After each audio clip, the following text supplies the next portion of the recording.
alxamdulilah. Marka hore allah subxaana wa taala iska leh.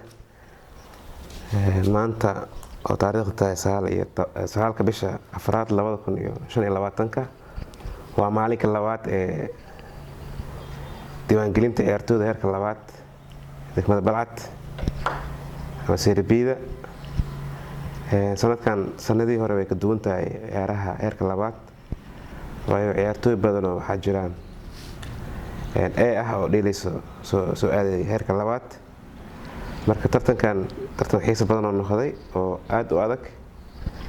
Waxaan rajeynayaa hadduu Ilaahay yiraahdo waqti dhawaarna inaan bilaabno in si nadiif nuu dhamaado hadduu Ilaahay yiraahdo.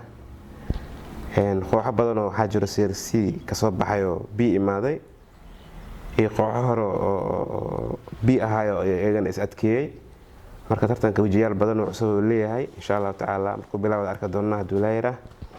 Ciyaartooyda oo ay ka soo baxayso oo B imaadaysan ayagana kulli waa arkayna isbedelka ay ku sameeyaan heerkan labaad.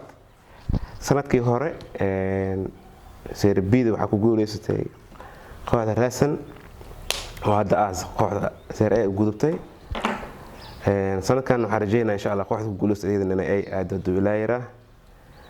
Ciyaartooyda sanadkii hore ay dheeshay ciyaartooy badan ay ahaayeen dheeleen waa B dheelay. Sanadkan ciyaartooy badan oo A B soo dheel rabaan.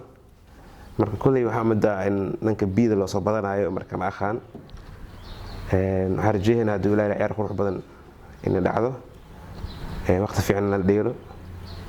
Diyaar garow fiican la sameeyo.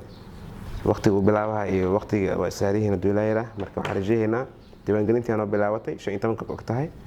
wixii ka dambeeyay insha Allah tartankii la baasaha hadduu Ilaahay yiraahdo. Marka waa soo dhaweeynaa dhammaan TV rajana waa maad celiyeena sida u garab taagan tahay isboortiga degmada Balcad. Balcad waxaa leeyahay sports horumar leh.